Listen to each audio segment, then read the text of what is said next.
Those who participated in the forum in previous years probably remember that I spoke on various, sometimes quite special legal issues. Issues of Russian law, international law, both public and private.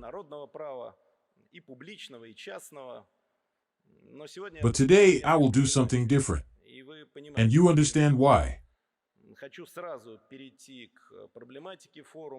I would like to immediately move on to the issues of the forum and outline 7 positions that, in my opinion, are important in the context of modern discussions. And they are at the crossroads between politics and law.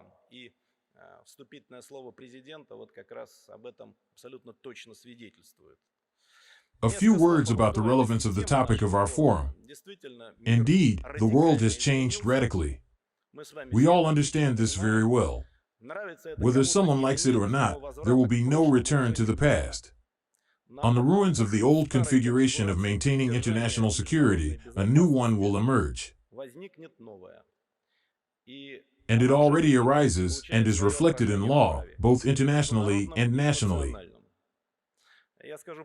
I will say frankly, not all of these changes that are now taking place are reasonable and necessary. Some of these changes are simply malicious. But we, as lawyers, cannot and should not ignore them. Tectonic shifts that are caused by a global change in zones of influence, the rapid socio-economic development of a number of regions of the planet, and the violation of world balances of power led to the formation of a new multipolar system of world order. None of the spheres of public life is left behind. And politics and economics and, of course, the law. All these areas are waiting for significant changes. And in such circumstances, both the issues of the multipolar world and the relevance of the key idea of the forum remain in the law of seem undeniable. The main message will surely run like a red thread through the numerous events of the business program. And I hope it will be really interesting. Now a few words about the crisis of international law. Real or imaginary? The growing chaos in international relations, the growing legal nihilism, and the unrestrained increase in the degree of idle talk, masked by good intentions, have made our world and the system of social relations unstable and much less legal in recent years.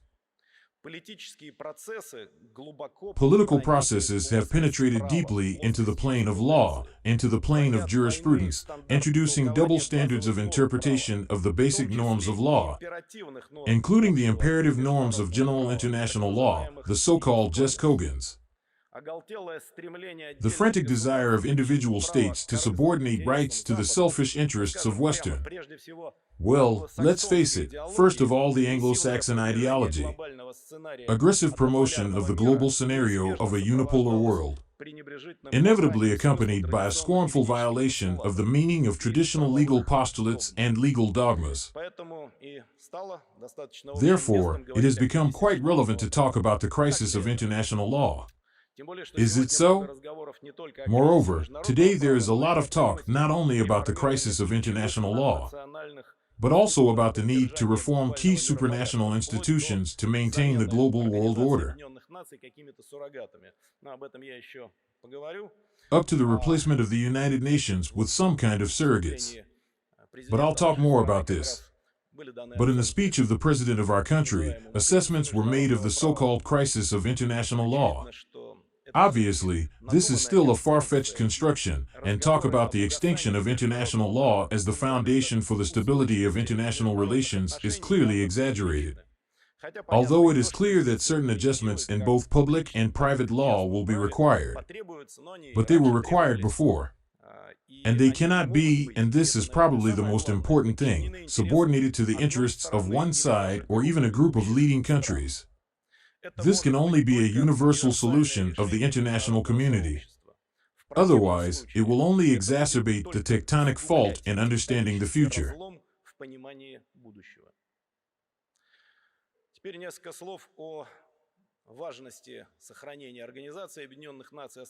Now, a few words about the importance of preserving the United Nations, the basic principles of the activity of this structure.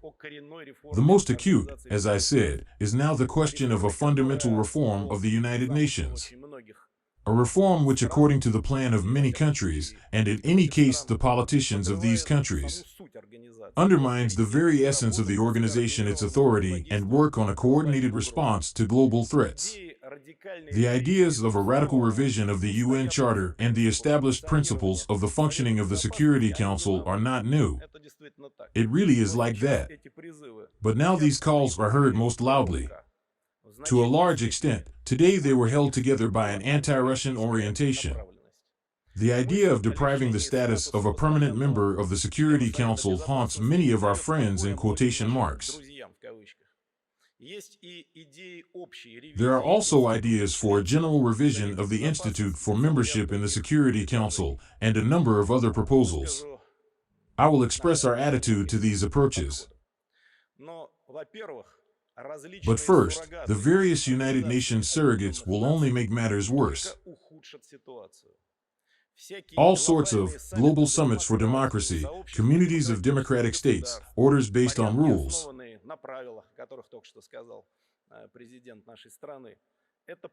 This is the path not to unity but to the disunity of mankind. We, like a number of other large countries, will not go there.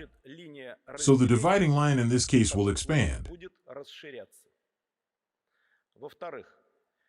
Secondly, breaking the Charter of the United Nations without the consent of the entire international community is unacceptable in principle.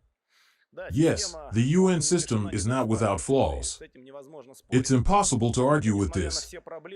However, despite all the problems and crises that the organization and the member states have faced over the past years, it is impossible not to agree that largely thanks to the international legal and political mechanisms laid down in the Charter, it was possible not to slide into the abyss of the Third World War, resolve many acute issues of the post-war life on the planet, create civilized rules for international cooperation.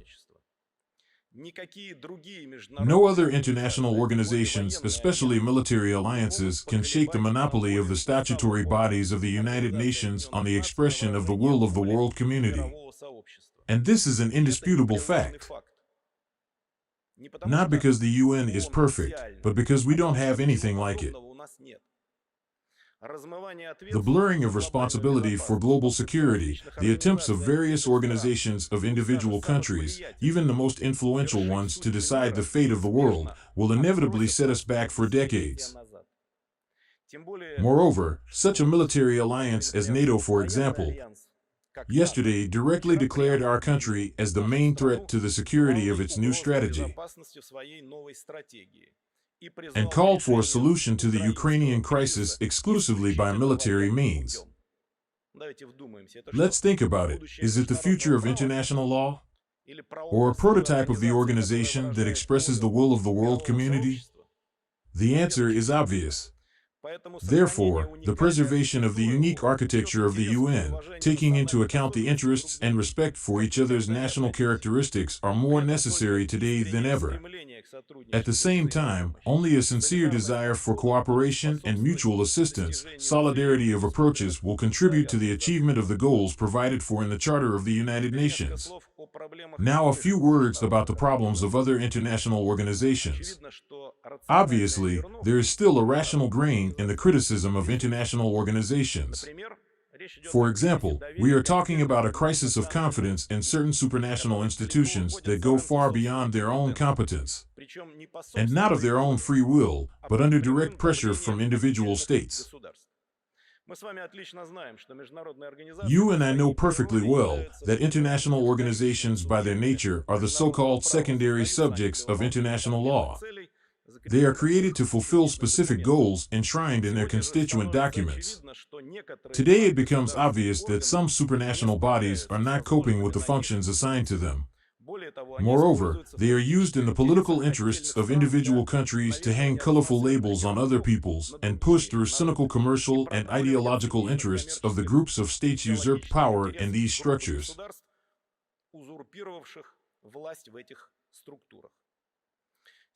Now even individual UN bodies, which is regrettable of course, as well as the OSCE, the Council of Europe and other politically engaged platforms, forgetting about the key provisions of their documents, provide legitimization of the will of the dominant countries, but by no means contribute to the resolution of international problems and the development of friendly relations between nations.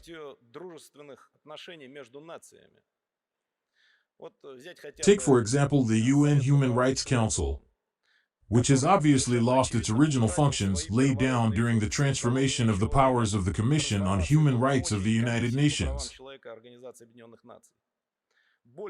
Moreover, the very essence of the Council was trampled on, which was supposed to serve as a truly equal platform for cooperation, where states can exchange views on various issues and jointly look for ways to resolve differences in the field of human rights. Absolutely unacceptable is the attempt to demonstratively punish Russia as a permanent member of the Security Council pursuing a sovereign domestic and foreign policy.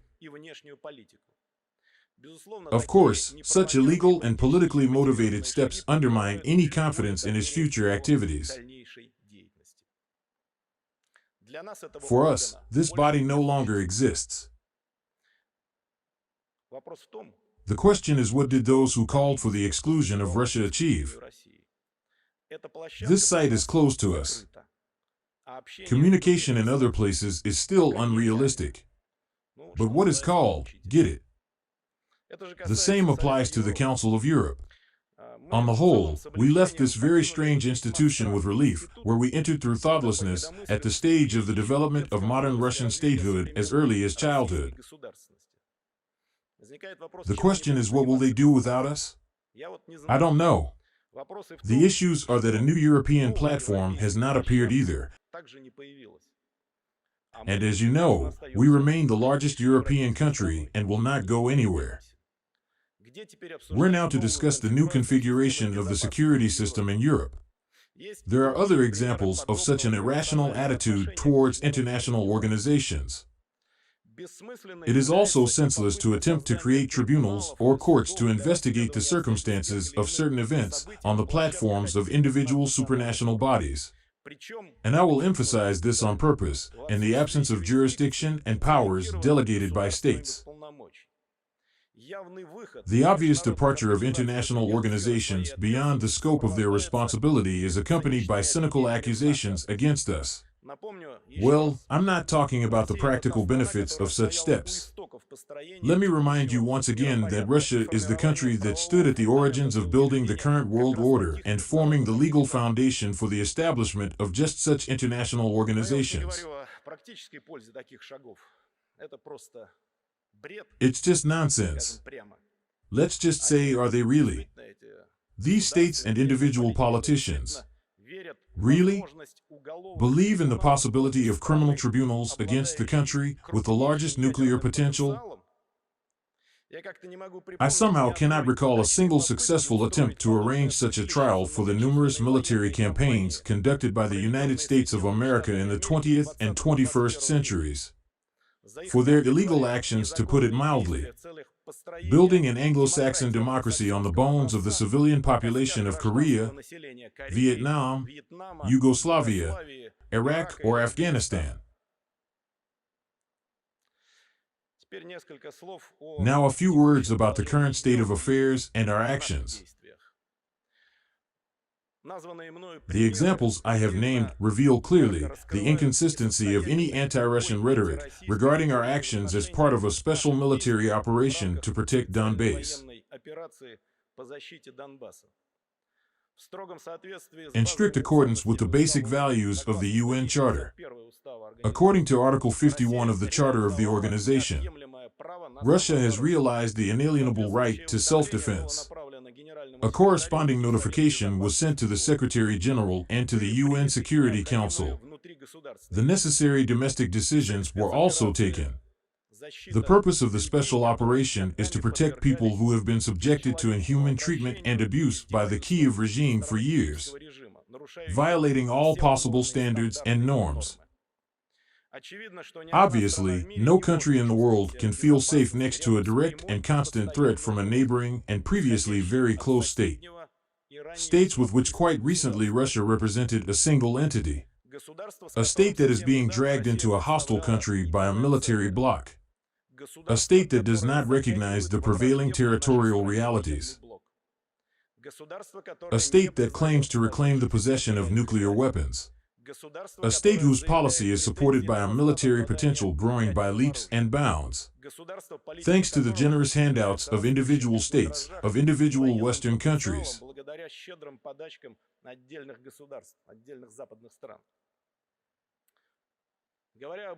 Speaking of the threat posed by the North Atlantic Alliance, it should be recalled once again that we talk about it all the time. That for 30 years we have persistently and patiently tried to agree on the principles of equal and indivisible security in Europe.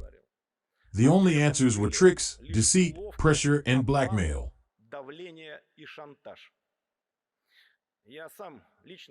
I myself have repeatedly negotiated with American and European leaders on this topic. Useless. Nobody heard us. At the same time, the North Atlantic Alliance has been steadily expanding, moving ever closer to our borders. In such circumstances, Russia had no other choice. This is obvious a special operation. The decision was difficult and not easy at all. But that is why it is balanced and thoughtful. When all means of peaceful settlement have been exhausted and when we have done everything possible to resolve the situation through diplomatic means. There was no other way to do it. Refusal of Ukrainian officials from previously announced intentions. Their admission that the Minsk agreements were just a pretext to play for time and build up the power of the armed forces, this is directly confirmed. Now I want to pay special attention to the so-called sanctions and the inadmissibility of sanctions that are taken contrary to the decisions of the United Nations.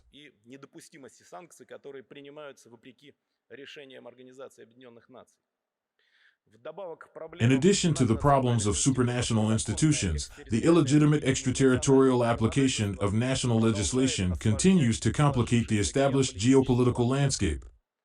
Massive unilateral sanctions taken contrary to UN decisions to ensure collective security by non-military means.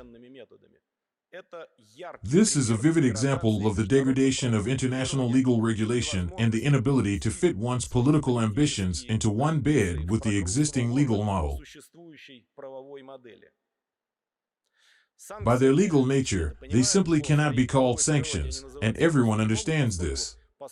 Since, within the meaning of the article of the UN Charter, only coercive measures are called such actions, adopted by the Security Council in relation to the state of the offender. We do not recognize them as such. And the current boorish and cynical practice of unilateral restrictive measures against Russia, the illegality of which has not once been emphasized at all levels. Akin to what our opponents say, they themselves talk about this declaration of economic war. War, the victims of which are large sections of the world's population deprived of access to the satisfaction of basic needs. I would like to reiterate, I have already spoken about this, that under certain circumstances such hostile measures can be qualified both as an act of international aggression and even as a casus belli. In response to them, the state has the right to individual and collective self-defense.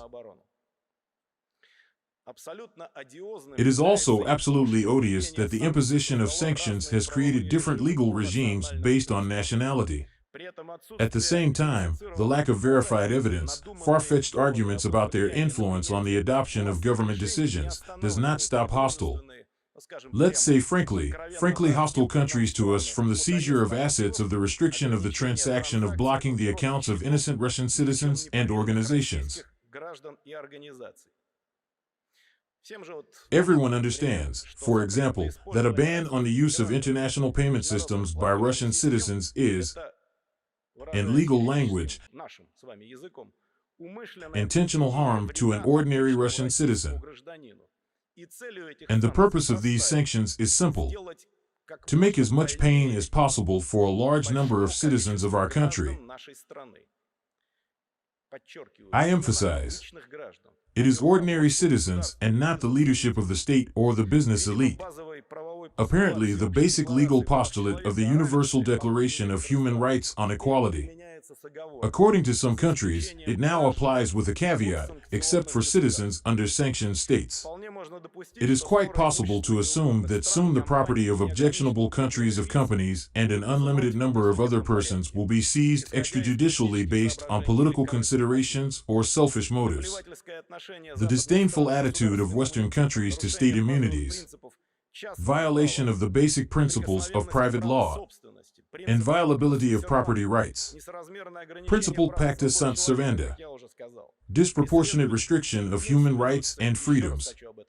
As I said, it has a single purpose. I want to say this again. Causing maximum non-selective damage to non-loyal countries and their citizens. It seems that the radical nature of the sanctions policy is limited only by the imagination of its authors, as well as a sense of their own impunity. In such conditions, not a single person, not a single company, what can I say? No state can feel truly protected. Let's face it, the rest of the world is now watching what will happen next.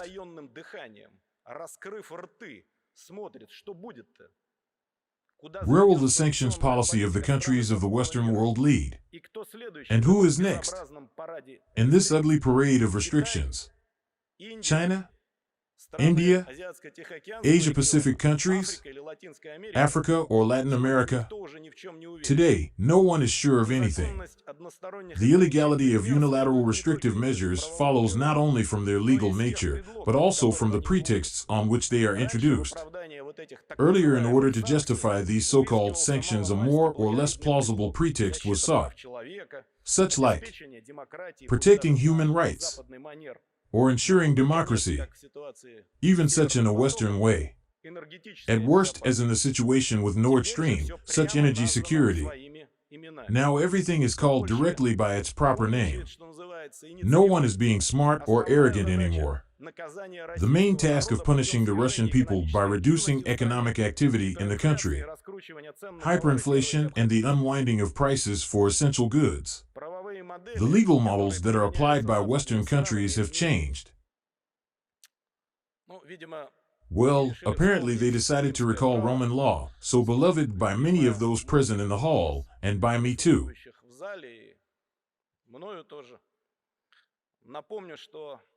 Let me remind you that full-fledged citizens of Rome enjoyed the privileged full Roman citizenship, ius quiritium, and the conquered peoples was ius gentium, or the law of peoples.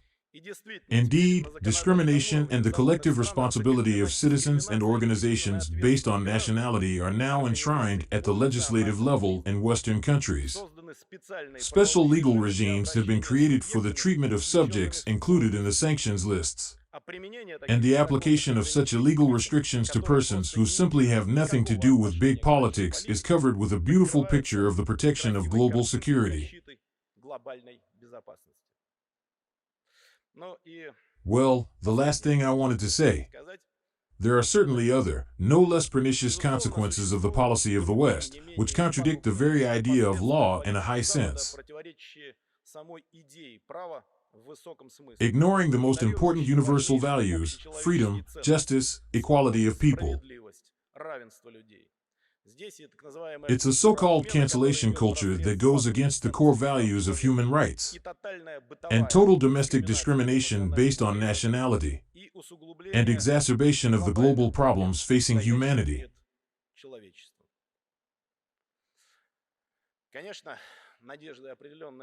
Of course, certain hopes remain. Hope is known to die last. This is a weak hope, the hope that our former Western partners will have the courage to admit their strategic miscalculations,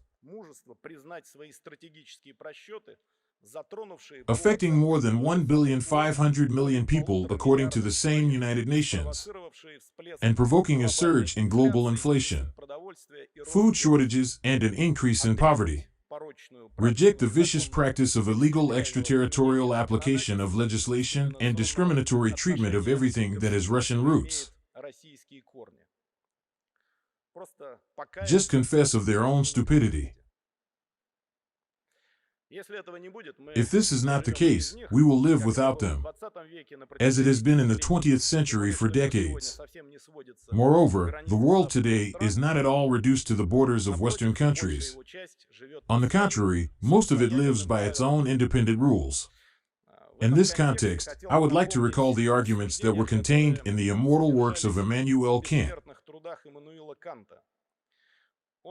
He considered international law as the most important condition for establishing true peace between states, and wrote that international law should be based on federalism. I would like to emphasize the following words: of free states. In other words, only the will of truly sovereign and independent parties to the conflict can serve as a foundation for genuine compromise and agreement. Only an open dialogue between equal public subjects is able to provide the necessary result in building a fair world order. On the other hand, attempts to achieve peace with politically non-independent puppets are doomed to failure. Despite the current crisis in international relations, our country continues to stand for equal and indivisible global security. And the Russian people have repeatedly demonstrated unprecedented feats of self-sacrifice, of sympathy, and mutual assistance in the struggle for common prosperity. Russia will certainly continue to play a crucial role in the development of the system of international law. And Russian lawyers will worthily continue the glorious traditions of their predecessors in an effort to ensure the rule of law, the protection of national sovereignty and fundamental rights and freedoms. I thank you for your attention and wish you continued interesting discussions on the forum. Thank you.